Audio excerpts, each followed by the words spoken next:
Hello, hello, hello, everybody. Hello, hello, hello, everybody. I hope and pray that your week is off to an amazing start. As for mine, it's off to a great start. I had an amazing weekend, was able to spend time with my little grandbabies and hug up on them and give them love and send them on back home. But again, I hope and pray that your week is off to an amazing start. I want to start this chat by saying hello to the people who watch me in Australia, the people who watch me in New Zealand, and the people who watch me over in the Philippines. I am so grateful. I got a couple of messages from people saying, Dr. Gail, I watch a replay over in New Zealand, or I watch it in Australia, or I watch it in the Philippines. And I just want to say thank you guys so much for watching the replay or whatever. Again, you guys, thank you so much for joining me. Do me a huge favor. Put in the chat where you're joining me from. I would absolutely love, love, love, love, love to give you a shout out. Okay. Again, you guys, thank you so much for joining me. And again, for you guys who watch the replay from different countries, I am so grateful. But I wanted to give a shout out to the people in Australia, New Zealand, and the Philippines. And I am so grateful. Thank you. So, again, I hope and pray that your week is off to an amazing start.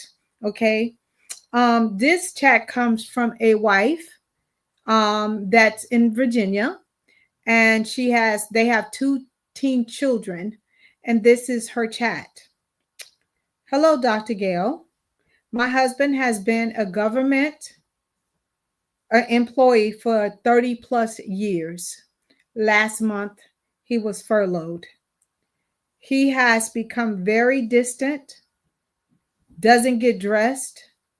He just sits and watches TV from the time that he wakes up to the time that he goes to bed. He barely eats now. And I'm truly concerned because he is the shell of the man that he was before a month ago. Again, you guys, thank you so much for joining me. Put in the chat where you're joining me from. I would absolutely love, love, love to give you a shout out that it used to be. I don't know. I don't want to become a nagging wife, but I need some help to get my man back because I feel that he has sunken into this place and I don't even know what to do, what to say, or how to be. Okay. And I just want to give my love and my shout out to all federal workers, all contractors, all people who have been affected by this government shutdown. Not only have you guys been affected, but my business has been affected because a lot of the couples or people who come to me are in work for the government or connected to the government or something like that. So it's been a ripple effect. But I just want to say I am praying with you and for you. And again, you guys, thank you so much for joining me here on Wife Chat. Do me a favor, put in the chat where you're joining me from, and I would absolutely love to give you a shout out. And so she doesn't know what to do. And when I seen this chat come through, it literally broke my heart because so many people are affected. I have family members, I have friends that are affected by this, and that we're getting ready to go into the holidays and they just are like at wit's end. I was able to speak to this wife, and pretty much what she said is she works for a different company that has nothing to do with the government, so they do have some form of income.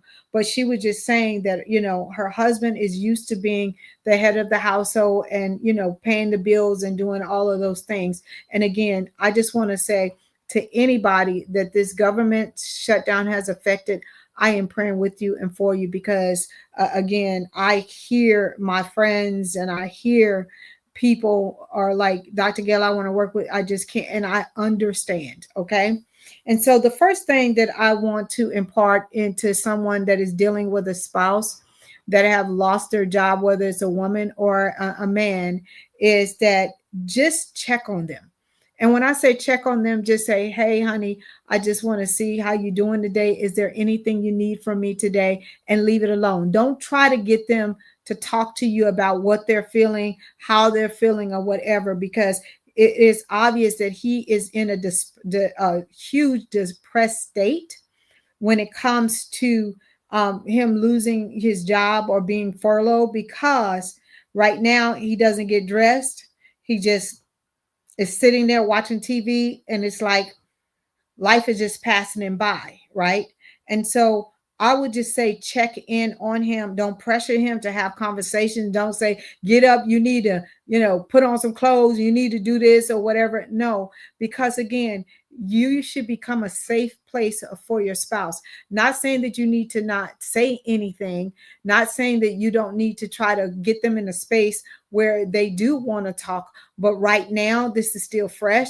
It's still going on. And he's probably saying, I didn't give this company or this entity 30 plus years, and they just let me go, right? With no path, because a lot of the people that I've been speaking to that are friends of mine or whatever, they haven't give them saying, okay, we're going to do this, or we're going to be able to do this for you or whatever. It's just no communication at all. And when you have been in an entity for 30 plus years, it's like you have pretty much lost some of your identity. Not saying that your job or career should be your identity. I'm not saying that. But a lot of people take their job, their career, and their accomplishments as their identity. And again, I didn't get a chance to speak to him, but she was just saying he's in a place, and she just has lost the man that she, knows to do day to day. Okay. So don't pressure him. Number 2, encourage him and let him know, no matter what, even though he is not working right now, he is still the head of the household. He is still the children's father.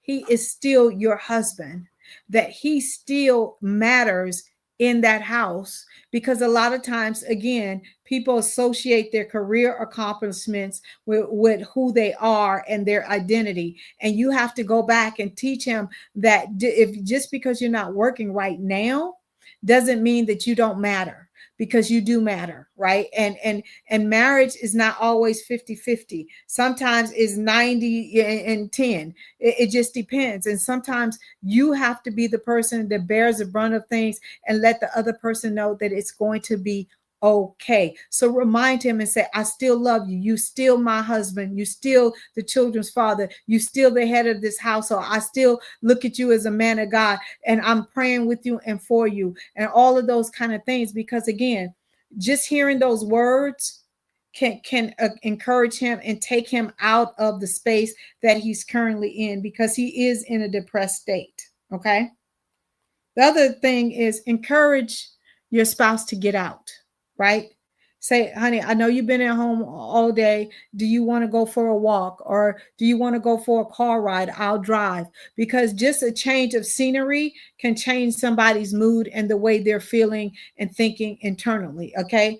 And especially when you're dealing with men, they're not as talkative as women. So he's internalizing a lot of things. And that's the reason why I start off by saying, don't try to pressure him to have long, in-depth conversations, because it's just going to irritate you and it's going to irritate him. Okay. So encourage him to get out of the house in any kind of form or fashion. You want to go catch an ice cream, you want to go get a hamburger, whatever that is, to get him out the house, to get him up, to get him moving, and to see a change of scenery, especially if he's just been sitting in the house all day watching TV, because he is in a depressed state. Okay.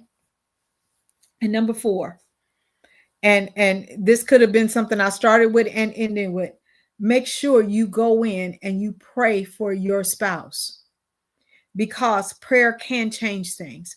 Prayer can reach him where your words cannot. Okay. God can reach him. Jesus can reach him where nobody else can, and take him out of that situation and put him in a better situation. He can get somebody to pick up the phone and call and offer him a new career, a new job, or whatever that is. Okay, so pray for your husband or pray for your wife if the shoe, is on the other foot, like nobody's business, because again, prayer changes things.